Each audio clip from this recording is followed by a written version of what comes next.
Hello everyone and welcome back to my channel. So we're going straight into the story because Jacoby and Agatha are in a predicament. So let's see what happens. Jacoby. Waves of shock careen through my nervous system. Hundreds of plague doctors wait outside my cottage. Clearly, Froth didn't believe Agatha and I were together. Instead, he saw that it was only a matter of time before we actually did become bonded, and decided that now is the best time to strike.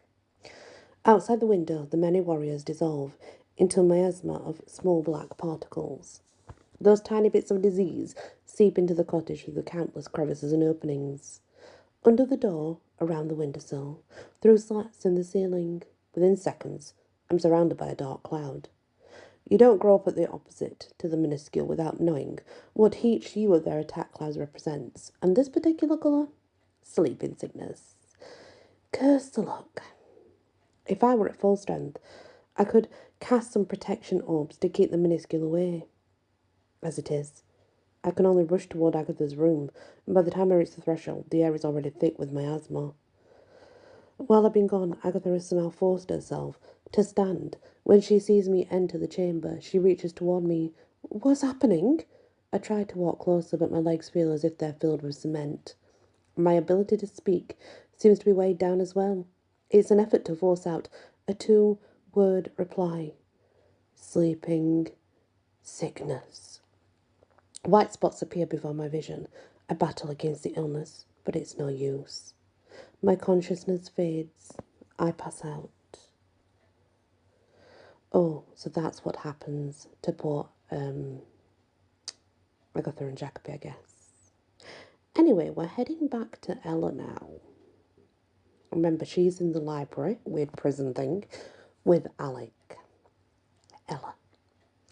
Days pass slowly when you're trapped in the world's weirdest prison. And that's if we're even on the same time cycle as the rest of the universe, which I suspect we're not. On the plus side, we don't need to eat, drink, or go to the bathroom. But that's also a bit of a negative as well. Doing those things helps the time pass. Instead, I read books, chat with Alex, wait for Xanos to run through. Normally, Alec and I can blab about nothing for hours.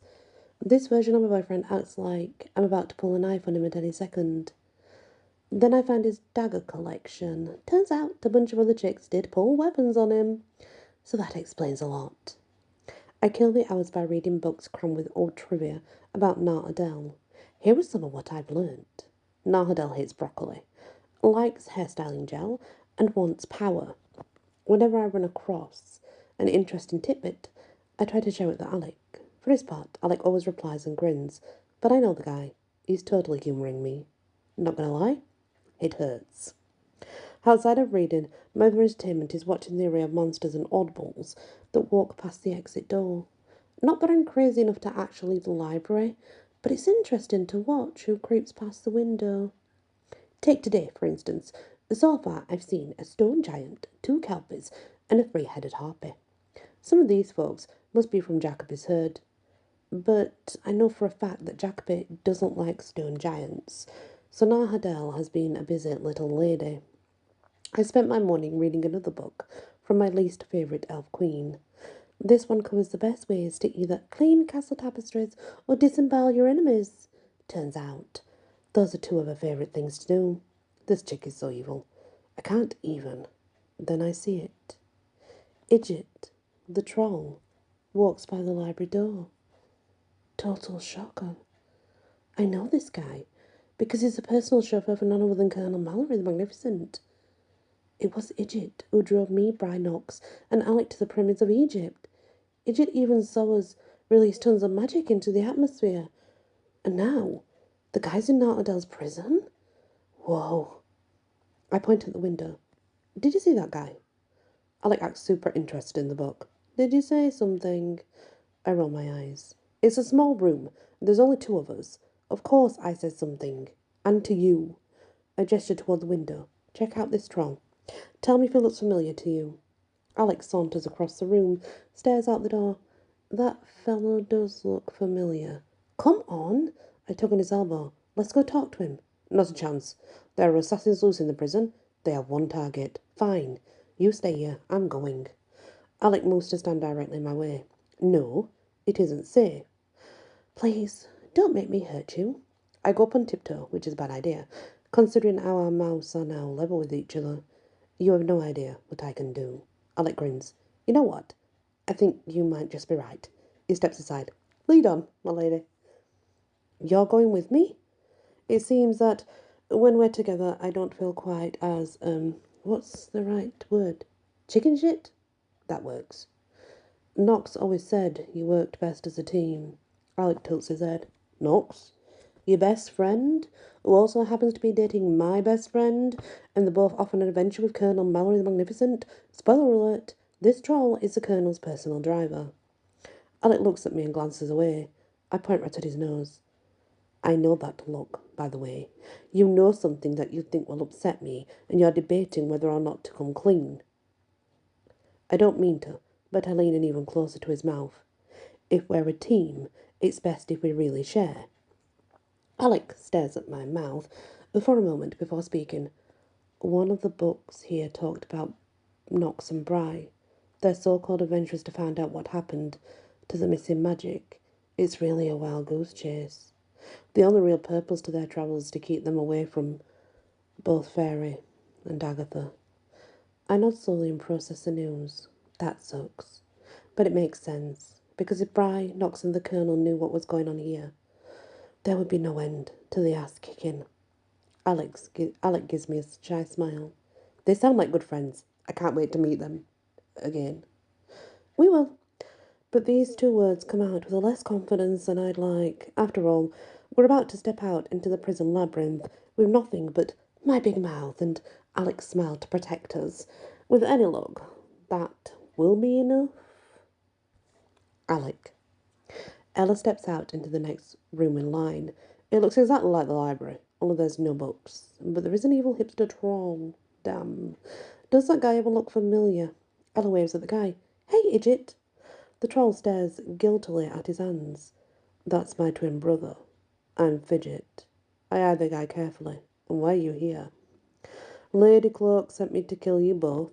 He grins, showing off his mouth of needle-like teeth. Which you could do, says Ella smoothly. But then Colonel Mallory would find you and chop you into little droll bits. I've seen this attitude before from Ella. When some folks do sort of things with swords, she does things with words. It's brilliant. Once you kill us, do you know how to exit the prison? I ask. Fidget frowns. No. That's a total lie. The guy absolutely has an escape plan. Ella and I just need to find out what it is. Come on, says Ella. If you let me and Alec lose, there must be something you want in return, other than not getting killed by the Colonel. Fidget raises his hands. A flash of light appears on his palm. When the brightness vanishes, a round crystal is gripped in Fidget's fingers. I want nothing less than the eye of the world. The gemstone is unmistakable. That's another kind of ordeal, I announce. Those are exceptionally rare. How about this? Asks Ella. We'll get you a magical ruby from the Charm Jewelers. That's what your help is worth. It's official. I'm starting to really like Ella. I want 3 rubies, snaps Fidget. Ella shakes her head. I don't know, she looks to me. What do you say? I suppose I could find 3. If I really run a jewelry store, that shouldn't be too hard. I offer Fidget my hand. It's a deal. We shake on the bargain. Now, how do we escape? Travel 4 rooms to the right, 3 to the left, and then open the closet. After that, kick through the wall. That will take you to a special chamber which acts as a border between this stone and reality. Easy peasy. A weight of worry seeps from my shoulders. After so many days of being trapped in a prison, I might actually be leaving. See you later, oh friends of Colonel Mallory. The troll starts to speed walk in the opposite direction. Ella raises her hand. One last thing. I lift my right brow. Before today, I might have worried about what Ella's up to, but now I can't wait to see what she'll come up with next. Back to Ella. I don't trust this troll. He's been acting guilty as hell since we walked through the door. I leap to stand between him and the exit. One question for you. How did you get mixed up with Adele? Fidget hops from foot to foot. Now I can see where he got his name. I didn't tell Adele anything. Alec and I share a long look. I'm the first to speak. Are you thinking what I'm thinking? I ask Alec. Oh yes, he replies. I look to Fidget. Let me fill you in a few blanks here. Your brother trusted you with some information, like how we released magic into the ether, and you sold that info to Nartadel. Fidget twists his hands and stares up at the ceiling. Maybe. Now I can tell when I'm working with a chatty criminal. Fidget is what I like to call a super blabber. Basically, he talks and talks until he finds something he can do or sell for treasure. My kind of guy. Come on, Fidget, I urge. Spill! Fidget purses his lips. If I tell you, what's in it for me? 3 magical rubies, I offer. We can do that, right, Alec? Absolutely, lies Alec. Just need a few weeks to get our stock together. Alec offers his hand to Fidget. The two of them shake on the bargain. Back to spilling, I order. Nartadel can see the future, explains Fidget.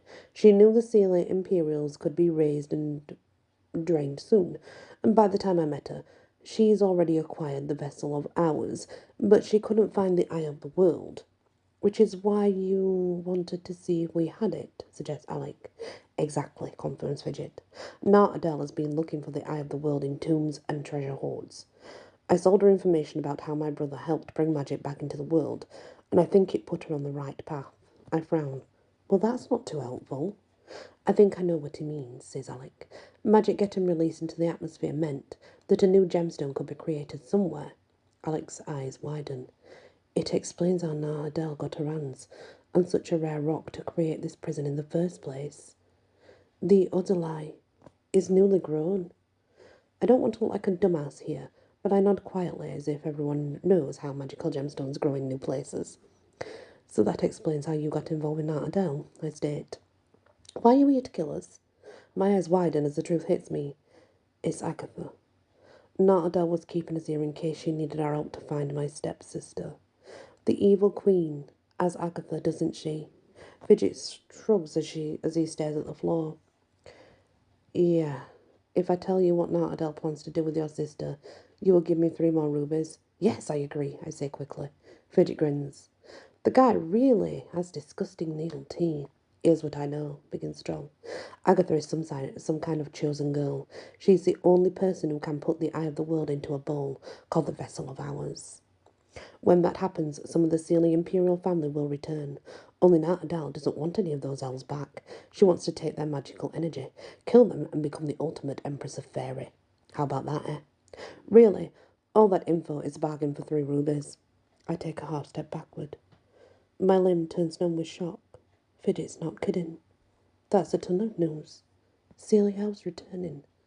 Agatha is the chosen one. Nartadel wants to take over Fairy. I'd gotten pieces of this story before, but not the whole picture. What an ugly image it is. Fidget cups his hand, then huffs a breath over his very long nails. That's all I've got to sell you. Now, if you don't mind, I've other business in this prison. With that, Fidget runs away. At this point, I'm feeling too numb to think through the fact that Fidget is racing off. I look toward Alec. Shall we go after him? Alec bobs his head for a few moments before answering, No. I think he's given us all the secrets that he can sell. I pace a line inside the chamber and try to gather my thoughts. All this new information only means that Agatha's in more danger than I thought. Around an Alec. We need to get out of here and find Agatha fast. Agreed. I tilt my head. But you don't remember Agatha. If you don't know her, why would you want to help me? Alec gives me one of his 1,000-watt smiles. Well, I am a member of the world, and it looks like Nartadel wants to rule it. Plus, it's like you said, the pair of us can accomplish amazing things together. I'd like to see where that goes. I can't help but grin. I didn't realise... Oh, well, I didn't really say that. But I like the way you talk, mister. And with that, we take off in the opposite direction. Alec. We follow Fidget's instructions. Shockingly enough, the troll told the truth. Don't get me wrong. It's not like I want Fidget at my next dinner party. But it does seem as if the guy deserves his magical rubies. Ella and I speed through 4 rooms to the right, 3 to the left, and then open the closet. Along the way, we run across a Norse fighting squirrel and 2 ghosts, but nothing major. Nartadel must have cleared this path for Fidget to leave the prison once he finished his task. Each room looks the same as a library, dark, creepy and covered in dust. Once we reach the final chamber, Ella does the honours of kicking through the wall. As Fidget promised, beyond that barrier there's a large, modern-style room made from stacked blocks of onyx. An octagon-shaped pit sits in the centre of the floor. The shape reminds me of a top faucet of a gemstone. This is the exit. I know it. The chamber pulses around me. The square blocks shift back and forth in waves. I gesture toward the nearby wall. Did you see that? Ella shakes her head. This looks like a black stone room to me. She narrows her eyes. How does it appear to you? It's moving. Oh, this is definitely your magic. How so? Ella steps closer. Think about it. So much is happening right now. Agatha has just come out of hiding as an elf. There are at least 2 super rare Odili crystals loose in the world, and the ceiling may rise again. Why would all of this happen now? I set my hands in my pockets and tried to follow her train of logic. You're thinking about the trip to the pyramids. Yes. We released tons of magic into the world. You did too. And your magic is gemstone power. What if those 2 Odili stones are yours? Meaning that they grew from the magic you released. The prison directed you to the only room that can keep you safe. No one else was there. And now this place actually moves for you? It must be your magic. There's more. I close my eyes. In this room I can hear voices too. There are men, women and children. I can't make out anything they say, but their tones are beautiful. This is definitely your power returning. She steps to the edge of the hexagon-shaped pit. Wherever this pit leads, it's part of you and your powers. I eye her carefully. At this point, I suspect that Ella was on Inge. I search inside myself, wondering if that assessment is still there. It isn't, there's no doubt about it. I believe Ella. I trust her. And the implications that are huge. Maybe I am a boyfriend. Perhaps I really serve as a warden of wizard magic. I might have a full and beautiful life waiting for me. All of a sudden, I don't want to leave the prison just because the place is awful. I want to go so I can regain my true self. Even though we've only been together for a few days, I'm already starting to fall for Ella. I want more. So I move to stand beside Ella. Let's jump. On the count of 3. 1, 2, 3. With that, we clasp hands and leap off into the darkness. A moment later, we land in a cave. Before, Ella said that the prison stone had been created with my own power, but my connection to the prison is nothing compared to what I sense here, because this place is more than a cave. It's a nursery for magical stones. Oh, wow. How interesting is this getting, guys? Let's continue. Let's not finish yet. Back to Alec.